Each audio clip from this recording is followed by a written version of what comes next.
ओम शांति। आज मेरे मीठे बाबा बोले, मीठे मीठे बच्चे, ये ब्रह्मा है सतगुरु की दरबार। ये ब्रह्मा किसकी दरबार है? सतगुरु की दरबार है। तो आज मेरे मीठे बाबा ने कहा इस भ्रुकुटी में सतगुरु विराजमान है। यानी कि बाबा कह रहे हैं ये जो भ्रुकुटी है, जो ये ब्रह्मा बाबा की भ्रुकुटी है, इसमें शिव बाबा विराजमान होते हैं। इस मस्तिष्क में, इस दरबार में आकर के शिव बाबा विराजमान होते हैं। तो वही तुम बच्चों की सदगति करते हैं। तो बाबा आकर के, शिव बाबा आकर के, ब्रह्मा बाबा के तन में आकर के हम बच्चों की सदगति करते हैं। तो इसलिए बाबा कहते हैं कि दरबार किसकी है? ये बाबा ने कहा ये है शिव बाबा कि शिव बाबा की दरबार है। ये ब्रह्मा की भ्रुकुटी शिव बाबा की दरबार है। तो आज मेरे मीठे बाबा ने प्रश्न में दिया, बाप अपने बच्चों को किस गुलामी से छुड़ाने आए हैं? बाप अपने बच्चों को किस गुलामी से छुड़ाने आए हैं? तो बाबा ने उत्तर में दिया, इस समय सभी बच्चे प्रकृति और माया के गुलाम बन गए हैं। प्रकृति और माया के गुलाम बन गए हैं। बाप अभी इस गुलामी से छुड़ाते हैं। अभी माया और प्रकृति दोनों ही तंग कर रहे हैं। आज बाबा ने कहा कि माया भी तंग कर रही है। माया भी पूरे बाबा ने कहा पूरे फुल फोर्स में है, क्योंकि अभी जो माया का राज्य चल रहा है और प्रकृति भी डिस्टर्ब है। इसलिए ना चाहते भी हवा हो रही है, कभी जो बाबा ने कहा कभी वर्षा हो रही है, कभी तूफान आ रहे हैं। बाबा ने कहा ये सब क्यों हो रहा है?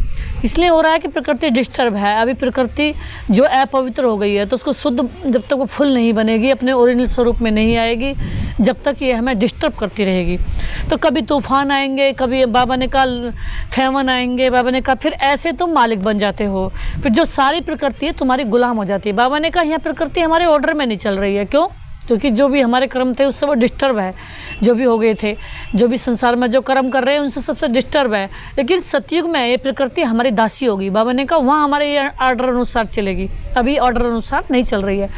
तो प्रकृति के 5 तत्व भी हमारे ऑर्डर अनुसार चल रहे हैं, लेकिन अभी नहीं चल रहे हैं। तो माया का बार भी नहीं होता है। बाबा ने कहा माया का बार नहीं होता सतयुग में। ओम शांति। आज मेरे मीठे मीठे रूहानी बच्चे समझते हैं कि सुप्रीम बाप भी है, सुप्रीम शिक्षक भी है।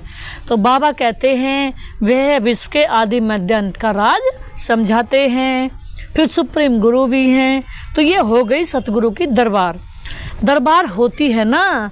तो बाबा कहते हैं गुरु की दरबार वह सिर्फ सतगुरु की। बाबा कहते हैं श्री श्री 108 कहलाएंगे ना, तो सतगुरु लिखा हुआ ही नहीं होगा, तो वो लोग सिर्फ गुरु ही कहते हैं। तो बाबा कहते हैं यह है सतगुरु। पहले बाप है, फिर टीचर है, फिर सतगुरु है। बाबा कहते हैं सतगुरु ही सदगति देते हैं। तो बाबा कहते हैं सतगुरु त्रेता में तो फिर गुरु होते हैं। तो बाबा ने कहा सतयुग त्रेता में गुरु होते नहीं हैं, क्योंकि सब सदगति में है ना। तो एक सतगुरु मिलता है तो बाकी सब गुरुओं का नाम खलास हो जाता है। तो बाबा कहते हैं सुप्रीम हुआ सब गुरुओं का गुरु। तो जैसे पतियों का पति कहते हैं ना, तो सबसे ऊंच होने के कारण, मेरे बाबा ने कहा सबसे ऊंच होने के कारण ऐसे कह देते हैं। तो बाबा कहते हैं तुम सुप्रीम बाप के पास बैठे हो। किसके पास बैठे हो? सुप्रीम बाप के पास। किस लिए बैठे हो? बेहद का बरसा लेने के लिए बैठे हैं। हम अपने बाबा के पास आए हैं। तो बाबा के पास जब आए हैं तो बाबा से हमें मिलना क्या है? हम क्यों आए हैं? तो हमें बाबा से ही तो सब कुछ मिलना है। इसलिए हम बाबा के पास आए हैं, क्योंकि जो बेहद का बरसा है, जो बेहद की प्राप्ति है, जो बेहद की प्रॉपर्टी है, जो बेहद की खुशियाँ है, जो बेहद की पवित्रता है, जो बेहद का ज्ञान है, तो सारा कुछ किसके पास है? सारा कुछ मेरे मीठे मीठे प्यारे पिता परमात्मा के पास ही है। तो वो हमारे पिता बने हैं और हमें देने आए हैं, तो अब हमें उनसे दिल से प्यार से वो लेना है। तो बाबा कहते हैं यह है बेहद का बरसा। तो बरसा भी है तो शिक्षक भी बाबा हमें शिक्षा भी दे रहे हैं, शिक्षक बन के पढ़ा भी रहे हैं। तो बाबा ने कहा यह बरसा है नई दुनिया के लिए। तो मेरे मीठे बाबा बोले आज 22 वर्ल्ड के लिए हैं। ये जो पढ़ाई है, बाबा ने कहा ये जो शिक्षा है ये केवल नई वर्ष के लिए है, अमर लोक के लिए हैं। तो बाबा ने कहा, बाबा कहते हैं 22 वर्ल्ड नई दुनिया को कहा जाता है। किसको कहा जाता है? नई दुनिया को। तो विशेष वर्ल्ड पुरानी दुनिया को कहा जाता है। बाबा ने कहा ये जो वर्ल्ड है विशेष यानी कि पुरानी दुनिया है, गंदी दुनिया है, ये इस समय की दुनिया को बाबा ने कहा जाता है, कलयुग की दुनिया को। तो सतयुग को कहा जाता है शिवालय, क्योंकि शिव बाबा का स्थापन किया हुआ है। तो शिवालय किसका स्थापन किया हुआ? शिव बाबा का। तो विशेष वर्ल्ड रावण की स्थापना है। तो अभी तुम बैठे हो सतगुरु की दरबार में। तो बाबा ने कहा अभी किसकी दरबार में बैठे हो? सतगुरु की दरबार में बैठे हो। तो बाबा ने कहा यह सिर्फ तुम बच्चे ही जानते हो। तो बाप ही शांति का सागर है। तो वह बाप जब आए तब तो शांति का बरसा दे। बाबा ने कहा वह बाप जब आए तभी शांति का बरसा दे। तो बाकी जंगल में शांति, बाबा ने कहा जंगल में शांति कहाँ से मिलेगी? बाबा ने कहा जंगल में शांति कहाँ से मिलेगी? शांति का मिसाल देते हैं ना कि शांति ढूंढ रहे थे बाहर बाहर और थी हमारे गले में। तो शांति हमारा आत्मा का स्वधर्म है, कोई बाहर शांति नहीं मिलती। लेकिन दुनिया में क्या करते हैं? शांति के ढूंढने के लिए कितने यज्ञ करते हैं, हवन करते हैं, तप करते हैं, कितने शांति का प्रोग्राम करते हैं। लेकिन शांति तो हमारे गले का हार है, शांति तो आत्मा के गले का हार है ना। फिर जब रावण राज्य शुरू होता है तो बाबा ने कहा अशांति होती है। बाबा ने कहा जब रावण राज्य शुरू होता है तो बाबा ने कहा अशांति होती है। तो बाबा ने कहा, इसलिए बाबा ने कहा कि ये जो है उनको भी कहा जाता है सुख धाम, शांति धाम कहा जाता है। तो वहाँ दुख की कोई बात नहीं होती है।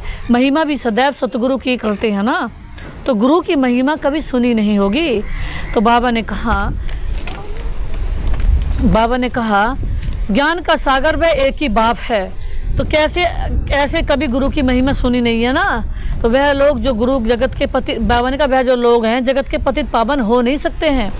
तो वह तो एक ही निराकार बेहद के बड़े बाबा को कहा जाता है। तुम अभी संगम युग पर खड़े हो। तो एक तरफ है बाबा ने कहा पतित पुरानी दुनिया, दूसरी तरफ है पावन नई दुनिया। और पतित दुनिया में तो गुरु ढेर है ना। तो बाबा ने कहा आगे तुमको इस समय का पता ही नहीं था, तो अब बाप ने समझाया है। यह है पुरुषोत्तम संगम युग, इसके बाद फिर सतयुग आना है, चक्कर फिरता रहता है।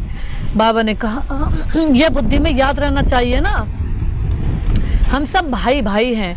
तो बेहद के बाप से ज़रूर बेहद का वर्षा मिलेगा। यह कोई को पता नहीं है, कितने बड़े बड़े पोजीशन वाले मनुष्य हैं परंतु जानते कुछ भी नहीं है। बाप कहते हैं मैं तो तुम सबकी सदगति करता हूँ। अभी तुम सेंसिबल बने हो। तो पहले तो कुछ भी पता नहीं था ना। बाबा कह रहे हैं पहले कुछ भी पता नहीं था। अब बाबा कहते हैं कि तुम्हें पता चला है। तो बाबा ने कहा कि हम देवताओं के आगे जा कर के माथा टेकते थे। बाबा ने कहा अब बाबा कहते हैं तुम कहते थे हम, बाबा ने कहा साइलेंस में हैं हमारे में। बाबा ने कहा कहते हैं हम सेंसलेंस में हैं कि जहाँ कोई भी सेंस है ही नहीं। तो बाबा कहते हैं अब आकर के बाबा गुणवान बना रहे हैं। अब ये देवताओं के चित्र तरस क्या करेंगे? अब देवताओं के चित्र देख करके क्या करेंगे? जानते ही नहीं रहम दिल कौन है, कहते भी हैं ओ गॉड फादर रहम करो। बाबा ने कहा जब उन्हें पता ही नहीं देवी देवता कौन है। तो बाबा ने कहा कोई को दुख की बात आती है तो बाप को ज़रूर याद करते हैं। अभी तुम ऐसे नहीं कहेंगे, बाप तो विचित्र है ना, वे सामने बैठे हैं तब तो नमस्ते करते हैं ना। तो बाबा कहते हैं तुम सब हो चित्रधारी, मैं हूँ विचित्र, मैं कभी चित्र धारण नहीं करता हूँ। मेरे चित्र का कोई नाम बताओ। बाबा ने कहा बस शिव बाबा ही कहेंगे। मैंने ये लोन लिया है तन, सो भी पुराने तो पुरानी जूती है।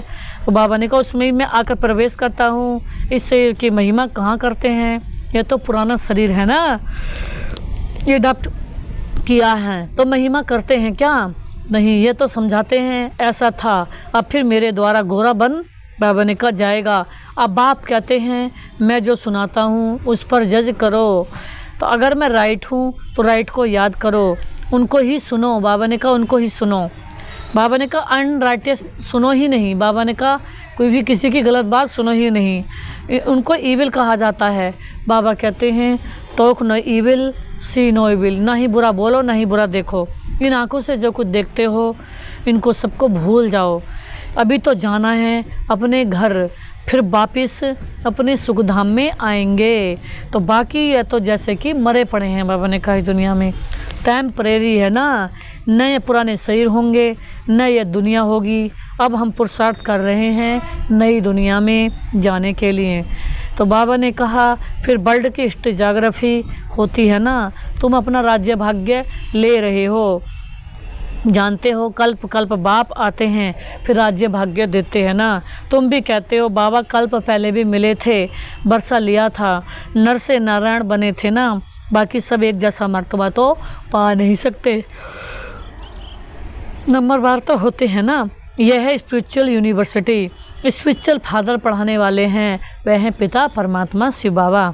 तो बच्चे भी पढ़ते हैं, कोई प्रिंसिपल का बच्चा होता है ना, बाबा ने कहा, तो वह भी सर्विस में लग जाता है, तो स्त्री भी पढ़ने लग जाती है। तो बाबा ने कहा बच्चे भी अभी स्मृति पढ़े, तो बाबा ने कहा हो सकता है, परंतु वह दूसरी घर में चली जाती है। ये तो कायदा ही नहीं है बच्चों की नौकरी करने का। नई दुनिया में पद पाने का सारा मदार है इस पढ़ाई पर। इन बातों को दुनिया नहीं जानती। लिखा हुआ है भगवानुवाच, हे बच्चों मैं तुमको राजाओं का राजा बनाता हूँ, कोई मॉडल थोड़े ही बनाता हूँ। जैसे देवियों के चित्र बनाते हैं ना, तुम तो पढ़कर वह पद पाते हो, वह तो मिट्टी के चित्र बनाते हैं ना पूजा के लिए।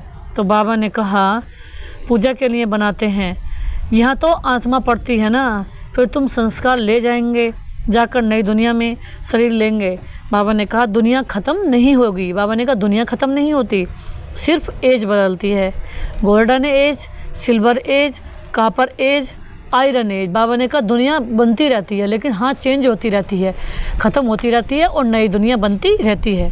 तो बाबा ने कहा 16 कला से फिर 14 कला भी बनना है। दुनिया तो वही चलती रहती है, लेकिन बाबा कहते हैं नई से पुरानी ज़रूर होती है। बाप तुमको राजाओं का राजा बनाते हैं इस पढ़ाई से, और कोई की ताकत नहीं जो ऐसा पढ़ा सके। कितनी अच्छी रीति समझाते हैं, फिर पढ़ते पढ़ते माया अपना बना लेती है। फिर भी जितना जितना जो पढ़ा है उस अच्छी रीति वही समझते हैं। तो बाबा ने कहा जो अच्छी रीति समझते हैं वे सतयुग में ज़रूर आएंगे। बाबा ने कहा कमाई जमा हो जाएगी, अविनाशी ज्ञान का विनाश कभी नहीं होता। आगे चल आएंगे, जाएंगे कहाँ, हट्टी तो एक ही है ना। बाबा ने कहा यहाँ ही आते रहेंगे।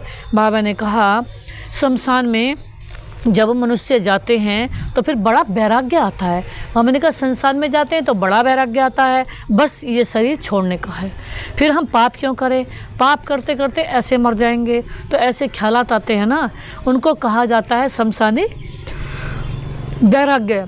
समझते भी हैं जाकर दूसरा शरीर लेंगे, परंतु ज्ञान तो नहीं है ना। यहाँ तो तुम बच्चों को समझाया जाता है, इस समय तुम खास मरने के लिए तैयारी कर रहे हो, क्योंकि यहाँ तो तुम टेम्परेरी हो। पुराना शरीर छोड़ फिर नई दुनिया में जाएंगे। बाबा ने कहा पुराना शरीर छोड़कर नई दुनिया में जाएंगे। तो आज मेरे मीठे बाबा बोले, बाप कहते हैं बच्चे तुम जितना मुझे याद करोगे उतना पाप कटते जाएंगे। सहजते सहज भी है तो डिफ़िकल्ट भी है। बाबा ने कहा मुश्किल भी है। क्यों? क्योंकि बाबा की याद बड़ी सरल है, लेकिन उनकी याद इतनी सरल है अनंत। लेकिन जब हमारा मन किसी की ईर्ष्या में, किसी के परचिंतन में, लड़ाई में, झगड़े में, इच्छाओं में, किसी से कुछ लेने में लग जाता है, तो फिर हमारा मन डिस्टर्ब होता रहता है। जब हमें पता चला कि मैं तो संत हूँ, बहुत वैराग्य आत्मा हूँ, मैं इस संसार में केवल 24 घंटे भगवान को याद करने के लिए आई हूँ, यानी कि बहुत वैराग्य वाली आत्मा हूँ, मुझे कुछ नहीं चाहिए इस दुनिया का, तो मुझे अंश मात्र भी कुछ नहीं चाहिए, मेरी कोई इच्छा नहीं है, इस दुनिया से मेरा कोई ताल्लुक़ नहीं है सिवाय परमात्मा के, और मुझे जो भी चाहिए अब सतयुग में चाहिए, यहाँ मुझे कुछ नहीं चाहिए। तो बाबा ने कहा उसका मन फिर खुश भी रहेगा, और जब उसकी बहुत सारी इच्छाएँ होंगी तो फिर दुनिया भी इच्छाओं से वो परेशान रहेगा। तो बाबा ने कहा सहजते सहज भी है तो मुश्किल भी है। बच्चे जब पुरुषार्थ करने लग पड़ते हैं तो समझते हैं माया की बड़ी युद्ध है। बाप कहते हैं सहज है, परंतु माया दीवा ही बुझा देती है, माया दीवा बुझा देती है। तो बाबा कहते हैं गुला बकली का खेल है ना, माया बिल्ली दुबा बुझा देती है। तो बाबा कहते हैं यहाँ सब माया के गुलाम हैं, परंतु बाबा कहते हैं तुम माया के गुलाम बनते हो, सारी प्रकृति अब तुम्हारी अदब में रहेगी। बाबा ने कहा सतयुग में क्या होगा, सतयुग में सारी प्रकृति हमारे अदब में रहेगी, यानी कि हमारे अनुसार चलेगी।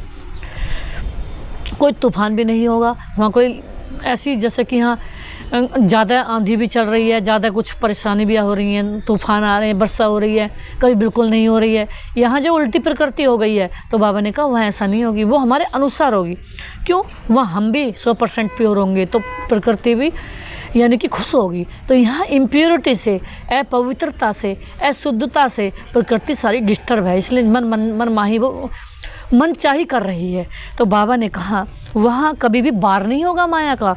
अभी तो कितना तंग करती है, गायन है ना, मैं गुलाम तेरा, मैं गुलाम तेरा, यानी कि कहते हैं कि यहाँ माया हमारी गुलाम नहीं है, सतयुग में होगी।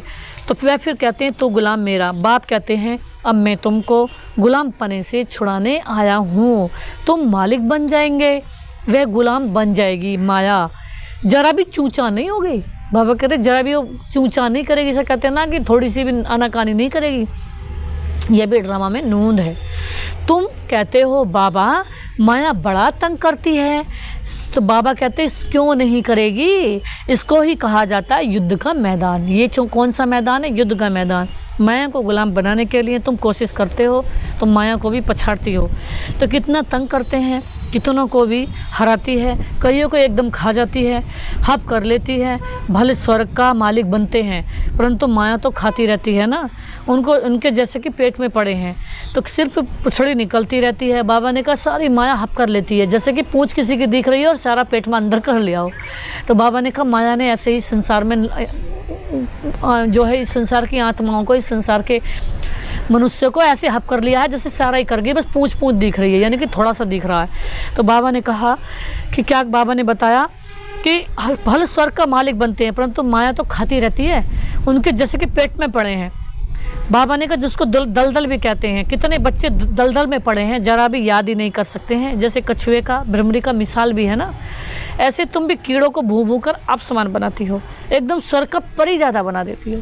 सन्यासी भल भ्रमरी का मिसाल देते हैं परंतु वह कोई भू भू करके बदलते थोड़े ही हैं, बाबा ने कहा बदली होती है संगम पर।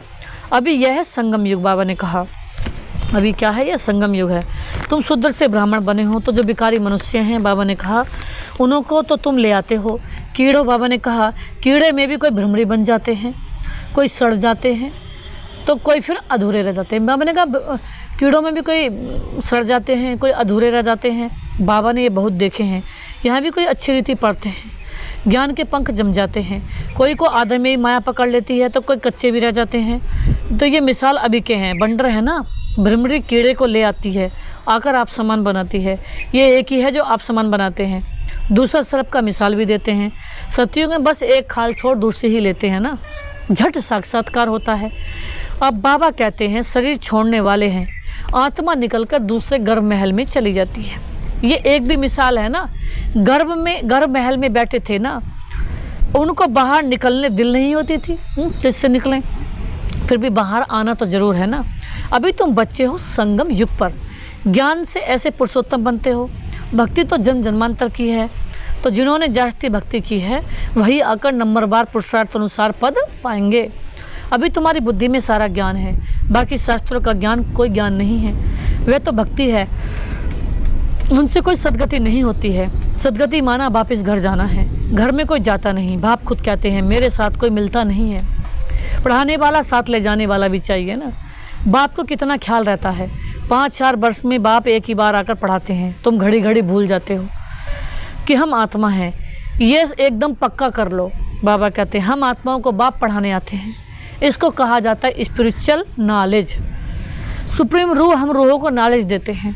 संस्कार भी आत्मा में ही रहते हैं, शरीर तो ख़त्म हो जाते हैं क्योंकि आत्मा अविनाशी है। बाबा ने कहा शरीर खत्म हो जाएंगे लेकिन आत्मा हमेशा अजर अमर रहती है, क्योंकि आत्मा अजर अमर अविनाशी है, वो एक शक्ति है, वो परमात्मा की संतान है। जैसे परमात्मा अजर अमर है ऐसी आत्मा भी अजर अमर और अविनाशी है। तो सारा पार्ट किस में भरा हुआ है? आत्मा में भरा हुआ है।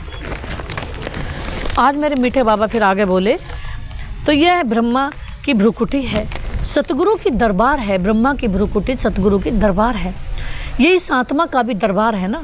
फिर सतगुरु ने भी आकर इनमें प्रवेश किया है, इसको रथ भी कहते हैं, दरबार भी कहते हैं।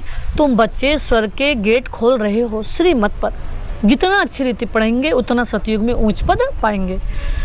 तो पढ़ना चाहिए। टीचर के बच्चे तो बहुत होशियार होने चाहिए, परंतु कहते हैं ना घर की गंगा का रिकॉर्ड नहीं।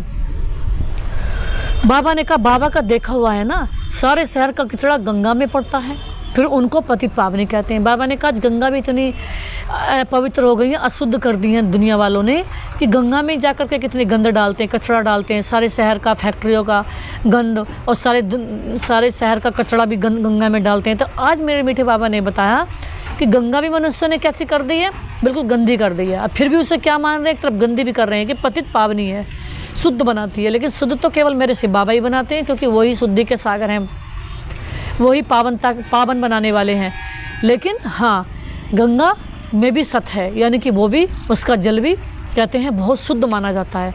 आज कलयुग में भी उसका जल कहते हैं बहुत शुद्ध माना जाता है। कहते हैं गंगा जल की कसम भी खाते हैं लोग, तो कहते हैं वो इतना शुद्ध है कि उसकी कसम जब खाते हैं तो वो बात बिल्कुल सत्य निकलती है, माना उस जल की कसौटी पर खरे उतरते हैं। तो बाबा ने कहा कि उनको पतित पावनी भी कहते हैं।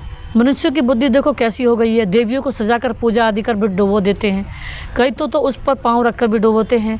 बंगाल में पहले रिवाज था कि किसी का प्राण निकलने पर होता था तो उनको झट गंगा पर ले जाते थे। तो बाबा ने कहा पहले गंगा के किनारे ले जाते थे, और किसी के प्राण निकलने होते थे तो गंगा के किनारे ले जा करके रख देते थे। फिर वो बाबा की याद में गंगा के किनारे शरीर छोड़ देते थे। तो वहाँ पानी में डाल हरि बोल, वहाँ पानी में डाल के कैसे बोलते थे, हरि बोल, मुख में पानी डालते रहते थे, ऐसे प्राण निकाल देते थे। बंदर है ना, अभी तुम बच्चों की बुद्धि में चढ़ाई उतराई का पूरा ज्ञान है, नंबरवार पुरुषार्थ अनुसार, नंबरवार सब अपनी, बाबा ने कहा समझने वाले भी नंबरवार हैं, बुद्धि भी सबकी नंबरवार है। अच्छा, मीठे मीठे सिकेला दे बच्चों प्रति माता पिता बाप दादा का याद प्यार और गुड मॉर्निंग। नमस्ते बाबा नमस्ते, शुक्रिया बाबा शुक्रिया, आपका पद्मा पदम शुक्रिया, जो दिया उसका अथाह शुक्रिया। धारणा के लिए मुख्य सार है, पहली पॉइंट से, बाप जो सुनाते हैं वही सुनना है और जज करना है कि राइट क्या है, राइट को ही याद करना है, अनराइट इस बात को न सुनना है और न देखना है। सेकंड पॉइंट्स में बाबा ने दिया, पढ़ाई को अच्छी रीति पढ़कर अपने को राजाओं का राजा बनाना है, डबल सिट्टाज महाराजा महारानी बनाना है। इस पुराने शरीर और पुरानी दुनिया में अपने को टेम्परेरी समझना। बाबा ने कहा इस पुराने शरीर में और पुरानी दुनिया में अपने को क्या समझना, टेम्परेरी। जैसे कि संसार में हम जब पाठ बजाने आए, हम सबको देने, सबका कल्याण करने के लिए और संसार का भला करने के लिए आए हैं। यानी कि हम इस संसार में केवल अवतरित ही आत्माएं, अवतार हैं, फरिश्ता हैं, देवता हैं। हम इस संसार को अच्छा बनाने के लिए आए, कल्याण करने के लिए आए, सिर्फ कल्याण करने का काम है, बाकी और हमारा कोई काम, संसार को शुद्ध बनाने हम आए, बाकी और कोई काम हमारा नहीं है। आज बाबा ने वरदान में दिया, एकाग्रता की शक्ति से परवश स्थिति को परिवर्तन करने वाले अधिकारी आत्मा भव। तो आज मेरे मीठे बाबा वरदान दे रहे हैं, एकाग्रता की शक्ति से परवश स्थिति को परिवर्तन करने वाले अधिकारी भव।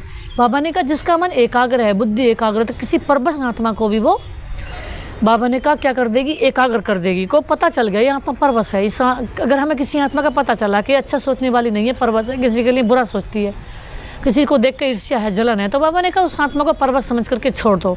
और बाबा ने कहा एकाग्र होकर के उसे शांति दो, उसे बाबा ने कहा उसे शांति के, शीतलता के, पवित्रता के, और बाबा ने कहा खुशी के वाइब्रेशन दो। तो आज बाबा ने आगे बताया, ब्राह्मण अर्थात अधिकारी आत्मा किसी के परवश नहीं हो सकती। बाबा ने कहा जो अधिकारी आत्मा है, जो इस संसार में केवल संसार की भगवान की याद में और भगवान जिसके द्वारा सेवा कर रहे हैं, बाबा ने कहा जो आत्मा केवल भगवान की याद में और भगवान की सेवा के लिए इस संसार में रहती है, तो वो आत्मा परवश आत्मा नहीं है, वो अधिकारी आत्मा है। भगवान के बच्चे अधिकारी आत्मा है इस संसार में, वो सर्वश्रेष्ठ आत्मा है। तो वो आत्मा कभी परवश नहीं हो सकती किसी भी व्यक्ति के, वस्तु के, वैभव के। बाबा ने कहा इस संसार की जो भी कोई चीज़ है ये तो कुछ भी नहीं। सतयुग में तो अथाह है, धन दौलत अथाह, सुख शांति वाली, प्रेम वाली, खुशी देने वाली चीज़ें होंगी, तो ये तो नाम मात्र की चीज़ें, उनमें वो कभी नहीं अटकेगी। तो बाबा ने कहा अपने कमज़ोर स्वभाव संस्कार के बस भी नहीं होगी, क्योंकि स्वभाव अर्थात स्वयं के प्रति और सर्व के प्रति आत्मिक भाव। बाबा ने कहा स्वभाव हमारा कुछ नहीं है, जो बाबा के स्वभाव वो मेरा स्वभाव, जो बाबा के संस्कार वो मेरे। तो मेरे भगवान का, मेरे पिता परमात्मा के मीठे मीठे बाबा के स्वभाव क्या है कि कैसे भी करके सबको आत्मिक दृष्टि से देखूं, सबको अच्छा बना दूं, सबको गुणवान बना दूं। तो जो कमज़ोर स्वभाव के संस्कार बस नहीं होते, वह अनादि संस्कारों की स्मृति से कमज़ोर संस्कार को भी परिवर्तन कर देते हैं। वो बाबा ने कहा जो संस्कारों के बस नहीं होते और जो अनादि संस्कारों में रहते हैं, आत्मिक संस्कारों में रहते हैं, फरिश्ता के संस्कारों में रहते हैं, पूज्य संस्कारों में रहते हैं, तो वो सब संस्कारों को, सारे विश्व के संस्कारों को परिवर्तन कर देते हैं। तो एकाग्रता की शक्ति परवश स्थिति को परिवर्तन कर देगी। बाबा ने कहा किसी के परवश स्थिति को परिवर्तन कर देगी, मालिकपनी की स्थिति की सेट पर सेट करा देगी कि हम मालिक हैं, पूरे विश्व के मालिक हैं, हम पूरे विश्व के मालिक हैं। तो ऐसी स्थिति पर बाबा ने कहा सेट करा देगी।